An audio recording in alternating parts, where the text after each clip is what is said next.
This week, world football's governing body will decide who will host the 2018 and the 2022 World Cups. It all starts in earnest tomorrow in Zurich, with football celebrities and prime ministers and assorted royalty entering a final round of lobbying. England are vying against joint proposals from Spain and Portugal, Netherlands and Belgium to secure the 2018 tournament, and then there's the Russian bid. As Kami Nzeram has been finding out for this special report, Russian football is violent, racist, corrupt, and much of its creaking Soviet-built infrastructure remains. Yet it's the favourite to win FIFA's affections. Why? The World Cup final in miniature, the Moscow Derby. Football's newest frontier, and Russia is giving FIFA the hard sell. Why choose predictable old England when football's gospel could be sung by eager new disciples in what were once the Soviet heartlands? Russia clearly doesn't lack for any footballing passion, but is it really ready to host a World Cup? And if it does win the bid, what would it be like for the visiting fans? We support the World Cup bid 100%, 200%. We want to hold it. We want to receive guests and to show our footballing culture. FIFA says its core goal is, through football, to touch the world and build a better future. But what if the World Cup's 2 billion television viewers tuned in to this?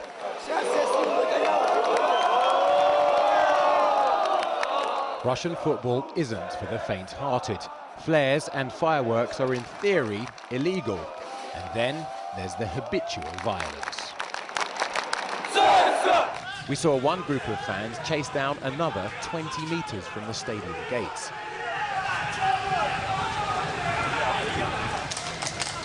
Mounted police forced them back.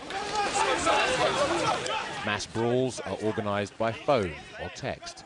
Videos are posted on YouTube, but there are strict rules. No weapons, and locations are secret until the last minute.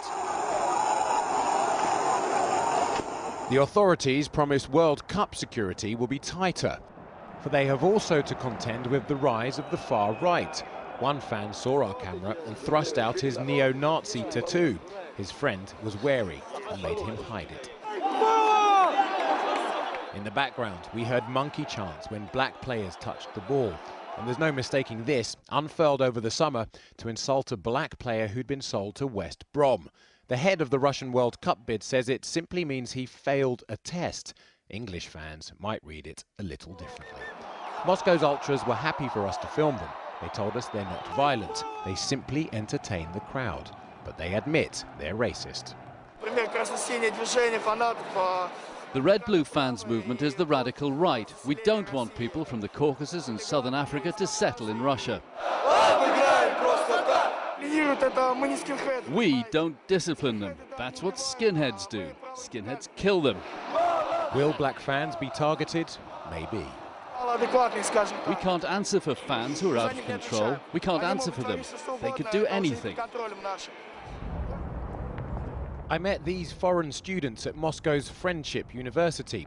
They say times have changed since their parents came to study here in the 70s. Then Africans were welcomed. Now they're warned to watch their backs when they leave campus. And going to watch football is out of the question. They try to assault us by saying, what do you think you are doing in Russia, you black nigger? I would love to go and watch football when in my free time, but there is the possibility of being attacked. While hate crime in general is falling, Africans report a threefold rise. Noel Maganga was stabbed in the back one night. He never saw who did it. But a Russian World Cup, he says, hey, it'll bring people together. I know the culture, and if Russia hosts it, I'll be very glad. I'll be able to watch it, and it will be like it's my own. Memorials to the Russians who died fighting Nazis light the capital. The country will have 8 years to persuade black World Cup fans they will be safe. There is a problem of racism in Russian football. There is no doubt about that. And the problem is rather serious. It doesn't mean the World Cup must not come to Russia. The World Cup offers an opportunity. It could be a catalyst for some positive change. But it's the rotting Soviet-built infrastructure that Russia says FIFA could really help transform. Dynamo Moscow's ground lies in ruins. They're promised a new one if Russia wins the bid. Sports analyst Alexander Bubnov played here many times and for the USSR at the Mexico World Cup. But, he warns, although Russia has thrown off its communist past, it still can't be trusted to deliver. There is no infrastructure whatsoever. For that reason, Russia lost their bid to host the European Cup back in 2004. Since then, things have got worse. I'm not against my country. I just want the World Cup to be successful. And, warns Mr. Bubnov, there's another reason FIFA should think twice. Corruption.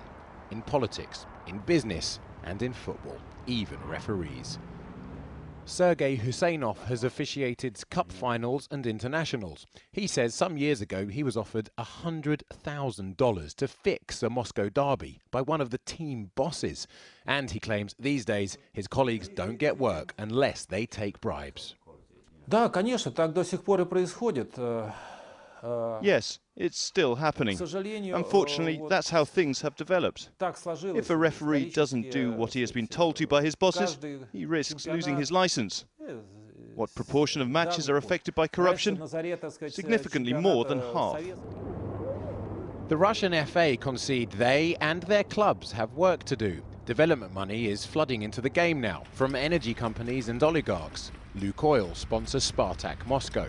Their owner is worth $5.5 billion. Corruption, he's dealing with it. It wouldn't be honest to say that we don't have problems with corruption.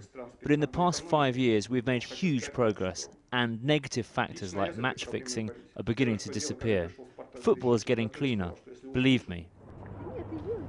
Today's Wikileaks revelations may describe the country as a virtual mafia state, but there's undeniably a new swagger about town.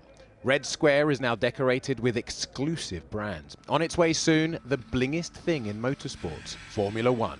The Winter Olympics arrive in 2014. Next, perhaps the World Cup.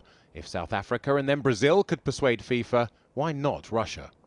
The tournament in 2018 could open the Russian football market, which is in the interest of football everywhere. Our government has given an unprecedented guarantee. Everything will be built on time and to the highest standards.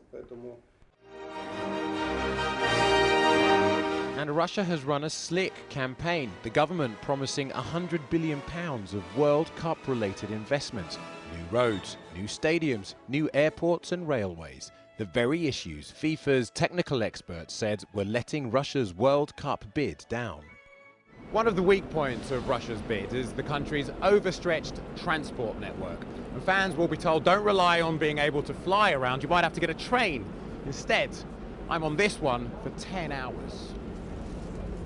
The journey to Saransk, Russia's smallest World Cup city, is comfortable but hardly speedy. Flights on the fleet of Cold War turboprops are few and far between. In the Soviet days, Moscow built prisons here, but it's enjoyed a recent facelift. Now they're building a new football stadium. Of course, they'll have to knock down houses, but the residents have been promised new ones. The World Cup, says Saransk, is their future. And they're sending the regional governor to FIFA HQ in Zurich this week to make sure they know just what it would mean for them and indeed their country.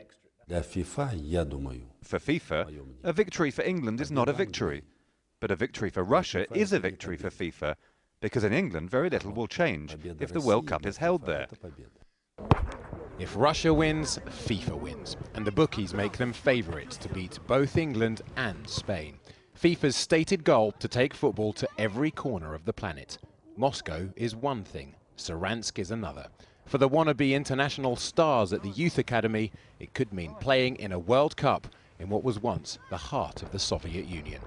Russia's hopes now travel with their Zurich-bound delegation. On Thursday, FIFA decides. Kami Enzerim, Channel 4 News, Russia. And there are reports tonight that 3 senior FIFA officials who'll vote on the 2018 and 2022 World Cup bids took bribes in the 1990s. The BBC's Panorama programme tonight claims Nicholas Leo's Isus Hayatu and Ricardo Teixeira took £64 million from a sports marketing firm which was awarded lucrative World Cup rights. None of the men has yet responded to the claims. And a reminder, Kemian Zeram will be reporting from Zurich on Thursday as the FIFA decisions on who will host the 2018 and 2022 World Cups are made.